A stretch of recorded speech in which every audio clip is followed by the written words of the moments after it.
to the review, and today I'm just going to take you through a walkthrough of Star Trek's Next Generation CCG by Decipher, first edition. As you can see, this is my deck, and we're just going to run through it. It's 60 cards, because I prefer 60 cards. That seems to be the optimum. For me, it's just big enough to be able to include everything, small enough to be able to include, big enough to include what you want, small enough to get to what you want soon enough. So we're going to work through just turn flow on this, just show you a couple turns, including setups, so you understand how to set up the game, how to play. Alright, so you're going to have four. You have two different things to keep aware of when you have a deck. So you're going to have two different kind of main components. You're going to have your seed card, your draw deck, and then you're going to have your seed cards, or the cards you'll set up with. So the first seed phase is the doorway phase. Alright, so we're going to do it this way. Just put yourself a little room. So I've got these doorways. I'm just going to put them into play like this.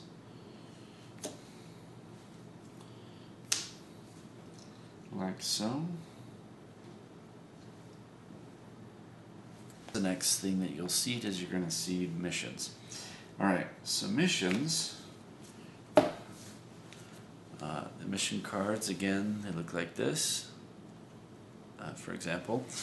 Alright, so what you're going to do when you get to missions is you're going to go ahead and randomly mix these up,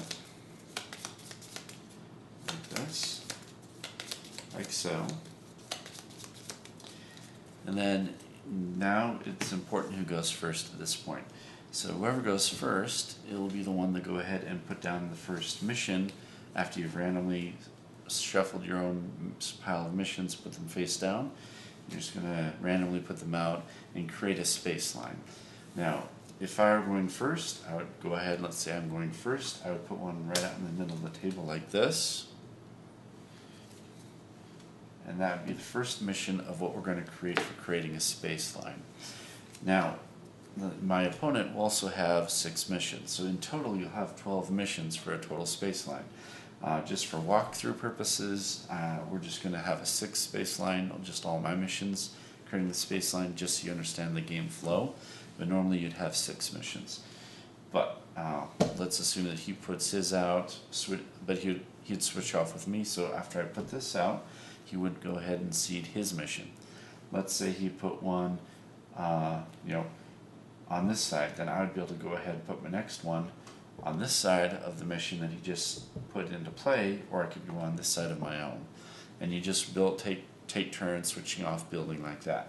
Well, let's assume that, again, we've gone ahead and put all of these into play. And so roughly speaking, when you're done with the spaceline, you're going to have something, let me put this closer so you can see. There we go. That's a lot closer, a lot better for visual here, visual purposes. But there you go. So there's an example of what the spaceline will look like when you're done. Again, it'll be twice this length because this is only my 6 missions. But again, when it's done on a full player game, you're going to have 12. But this is just, again, to get an idea. So you switch off putting down missions until you have a full spaceline, and this is now creating the game board where you're going to move your ships around, interact with your opponent, etc., etc. Then you have the dilemma phase where you seed any dilemmas of yours. Again, this is what the dilemmas look like, for example, and or artifacts. Alright, now what you'd want to do is go ahead and technically you can seed artifacts and dilemmas under any mission, either yours or your opponent's, technically. But in this case, what you usually want to do is you want to put your dilemmas under your opponents because they'll have to deal with those, and artifacts under your own missions, because then you know where to go to get those. But technically, you can put them under any mission. Alright, now you also have to be, as I mentioned in my other video, aware of what's a space and what's a planet. So this is a space, but this cultural observation is a planet mission. And the dilemmas are going to be matched whether it's a planet or a mission or either or both. All of my missions are either or. And normally you'd want to pay attention to what you're placing because you want to build sort of a chain reaction for what they hit to be strategic. And since I'm just trying to give you basic game flow, I'm just going to go randomly do this. But normally you'd want to strategically do this. Now, the artifact here I'm going to put under the mission I think is going to be the easiest for me to get. And artifacts, unless it says otherwise, do have to seed under a planet mission. So I have two options. One's going to be a lot harder, and one's going to be a lot easier. So this one I'm going to put under the cultural observation one. So I will seed this, again, assuming I'm going first. So I would seed the first card. So I'm going to seed this under the cultural observation. It would then be his turn to seed one dilemma or artifact. He would do it, and then I would get to place one, just like how the missions would be, same thing. We switch off seeding. But again, I'm just trying to give you a basic turn run through, so I'm going to go ahead and just do this really quick. Last phase of the seeding phase is the facility phase, which is any kind of facility or any other card that allows you to seed during that phase. And I do have 3 facilities. These are 3 outposts. Alright, now when you put out the outpost or facility, you have to seed that facility or outpost in a mission that matches the affiliation. As you saw in the video before, I outlined that missions have affiliation icons. You look at the ones facing you, and those would tell you which affiliation can seed a facility at that location. So for what I want to do, I want to sort of be strategic about this. So I'm going to take my Romulan facility, assuming I'm going first. I'm going to seed my Romulan facility here at the Lonka Pulsar. And I'll just stick it like there. And then it would be his turn, and he could seed a facility. What we're going to do is, let's assume he, seeded a facility there. And then it would be my turn again. And I'm going to want to seed my Federation one here. Let's say he seeds one there. Or let's say he only had one, unlike me. So he just seeded there. So he would go ahead and pass since he had nothing else to seed. So I would just do the rest during this phase, and I'm going to seed my Klingon facility here. Any card that simply says that is a card type that's other than the certain specific names of the phases and does not say a specific phase to seed in, you can seed at any point during any of these seed phases. So when you're done with setup, this is roughly what it's going to look like. My seed cards that go on the table are here. Our spaceline is now here with our facilities here. And there's room here for us to move the ships around, or for them, ships to be who are at the spaceline to be there. Alright, so you do your opening hand. Star Trek, you have a starting hand size of 7 cards. So I'm going to draw 7. 1, 2, 3, 4, 5, 6, 7. And there's my opening hand of 7. And we are good to go. Alright, so I've got my opening hand, and it actually looks really good. I'm actually really happy about it. It's actually a really good start. So, I got Kern, Edward Jellicoe, Guinan, Traveler Transcendence, 2 Kivas Fajos, and a Genotronic Replicator. That is a really good start to my hand size, to the game. Alright, so what's going to happen is you, at the very beginning of your turn, you resolve any beginning game effects, if there's any mandatory effects, and then you have the option to go ahead and play one card, and that's, you have 1 card per turn that you can play. And that is known as your card play, your normal card play. And normally it's just you play 1 card. Now there are ways to play cards for free depending on, some facilities may say you can play this or that for free.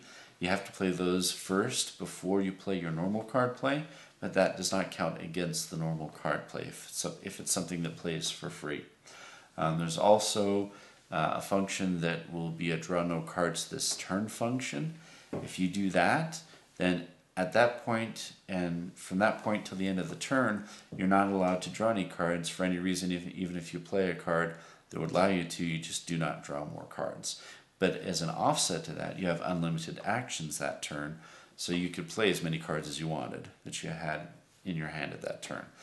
So those are the two ways, and also downloading, which is a function that allows you to pull cards directly from your hand, or play cards directly from your hand or draw a deck. So there are three. So those are the other ways that you can play more cards in a given turn than normally allowed. But normally, if you don't have any special circumstance like that, it is just one card per turn, your normal card play. And if you're playing a card that's a personal equipment or a ship to an outpost, the term is reporting for duty. So you say the name of the card and say reporting for duty. If it's an event, you don't have to say that. You just say the name of the event, play it, and you do its effects. Same with an interrupt or any of those other card types. All right, so what I'm going to do for my normal card play is I'm going to play Traveler Transcendence. I'm going to play that right next to any player's draw deck, and I'm going to play it next to my draw deck so that I can draw an additional card at the end of my turn. And that's important because that's strategic. It means that it will allow you to be able to get a very large hand size very quickly and get a lot more resources. So it gets that engine churning, which is a very good card. So I'm going to play it. We're going to assume that he has no way to nullify that or stop that. So he's going to let me play that. So that's my normal card play. So after you have your normal card play, you have your normal actions you can do. And actions would be beaming, boarding a ship, moving a ship, attempting a mission, any of those actions. This is the first turn of the game, so obviously I don't have any of those options right now. So I am going to go ahead and skip the execute orders, which is the name of that phase. So it's your normal card play, execute orders, and once you're done executing orders, then it's the end of your turn, and you draw a card to signify the end of your turn. And like I said, it's normally one card at the end of your turn, but again, because I played Traveler Transcendence, that card will bypass the normal rule, and it will allow me to go ahead and draw 2 cards at the end of my turn. So at the end of my turn, I'm going to draw my normal card draw, and then the one additional card because of Traveler. So I will play the Decius here at the Romulan Outpost for my normal card play. Alright, so that is going to go here at the outpost, like that. So I'll say I would say the Decius is reporting for duty. Play it there. That's my normal card play. Now, that's my normal card play. If I have any way to download, that doesn't count against it unless it specifically states that the download is in place of the normal card play. Most downloads are not. So I'm going to go ahead and play Holodeck Door, and this says that I can go ahead and so I'm doing this second option. It says plays once each turn to download a holo program or any holographic or illusion card, and then place the doorway out of play. So I'm using the second option. It will be placed out of play, but it allowed me to download. And download will allow me to go through my draw deck and pull out the card I'm looking for. So I am going to go ahead and pull out where is it? I know I wanted it. Where was it? There we go. So I'm going to pull out the holo program, the Office of Dixon Hill. So that is a holo program. I'm going to go ahead and pull that out. And again, the phrase I'm using is I'm downloading. So I will reshuffle the draw deck, and you always reshuffle the draw deck after a download. Unless it says otherwise, that's a default function. You always reshuffle after downloading you always reshuffle the source of the download, unless it's from your hand. So since I downloaded it from the draw deck, I'm reshuffling the draw deck. So I will give it one more shuffle. Okay. Alright, so there we go. So this card now, the holographic door will go out of play. So I'll just set it over here, just out of the way. Just out of play, just off the screen there. And like I said, this I was able to download on, and this plays onto a ship with a holodeck. So again, holoprogram says Caesar plays on any ship with a holodeck, as you can see there. And as you can see, the Decius has a cloaking device, tractor beam, and a holodeck. So we're going to do it that way. So this is going to go on to the Decius.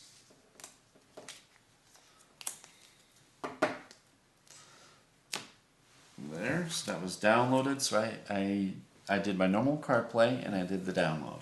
So that's the end of my turn. I still don't have enough really to do what I want to do. So I'm going to go ahead and just end my turn. And I go ahead and draw my normal card at the end of my turn, which again is that, and then my extra card. Let me explain this really quick to make sure it's clear. Affiliations normally only work with their own affiliations unless you have a treaty. I do have the Tri-Treaty, which allows all three of the Alpha Quadrant powers, so Federation, Romulan, and Klingon, they can mix because of this treaty. So they can all mix.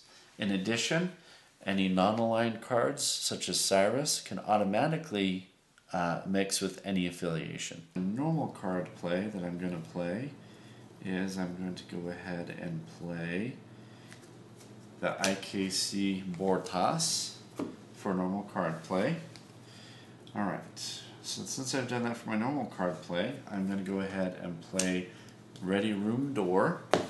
And this is one of the cards I was talking about that has a draw no cards this turn effect.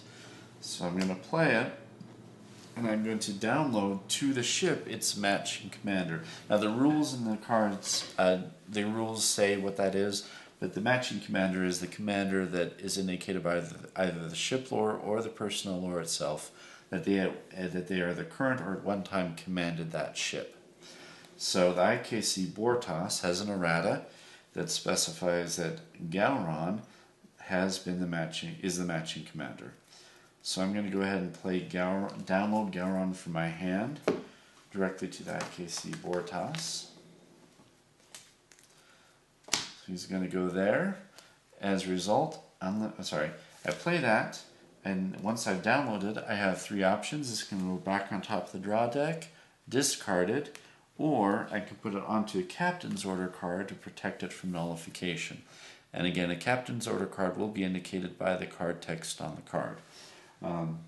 Defiant Dedication Plaque is a Captain's Order card. So this, I'll go ahead and play it onto this card to protect it from nullification. So actually I'm going to go like that. Now, as a result, draw no cards this turn, which again, it means unlimited actions for the rest of the turn. So I'm going to go ahead and just play a bunch of cards. Dr. Seller reporting for duty, Tasha Yar, Carlos, The Traveler, William T. Riker, Major Recall, Moog, Dixon Hill, Miles O'Brien, Geordie LaForge, Commander Data, Telek, Guinan, Dr. Soon, Keiko O'Brien, Edward Jellicoe, and I will also play the Genotronic Replicator. And I believe that is it for me on... Yes. Alright, I believe that is all that I want to play. Now, one of these personnel I do have to clarify here.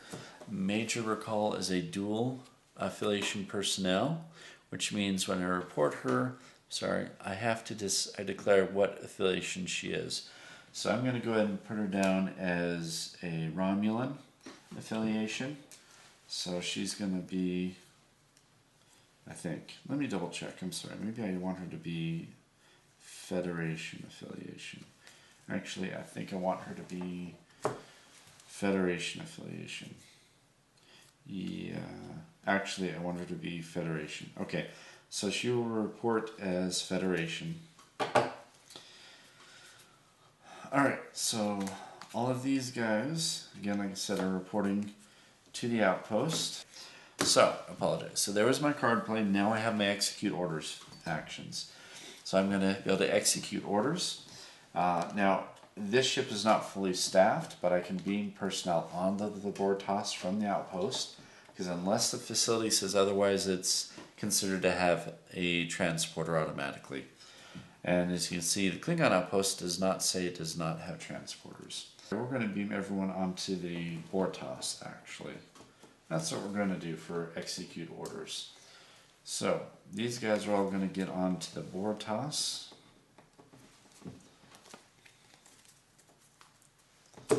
And we're going to leave the DCS parked here. It's going to undock. Alright, so here we go. Now we can actually do some interesting stuff here.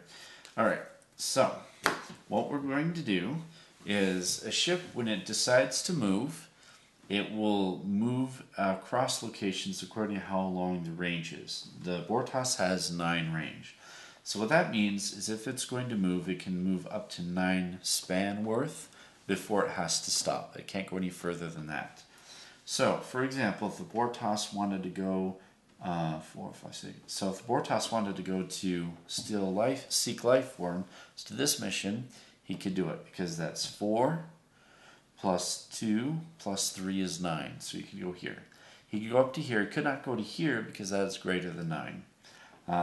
Now, also, a ship does not have to technically stop at the location. You still count the range, but it can fly by the locations. So it never counts as actually encountering anything here if you don't want it to. It can just move to this other location. So I'm looking at the board toss has 9 range. I want to go ahead and send everyone down. So move over. So we're going to go ahead and move the ship over to here to diplomatic conference. So no, we're going to leave Gowron on the board toss.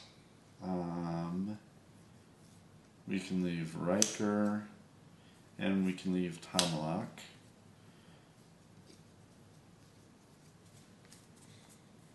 Alrighty.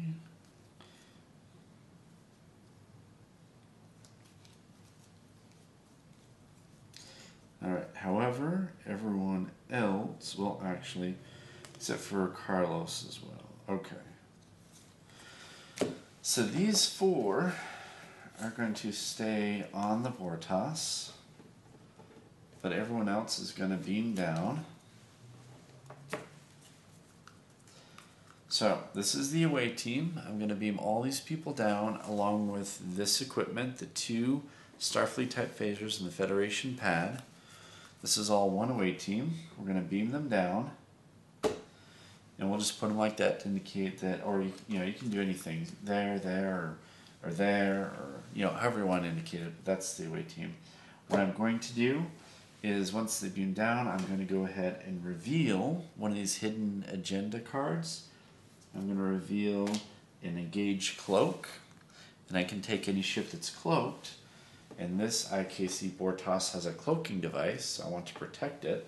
So I'm going to go ahead and move this over to the objective to indicate that my ship is now cloaked.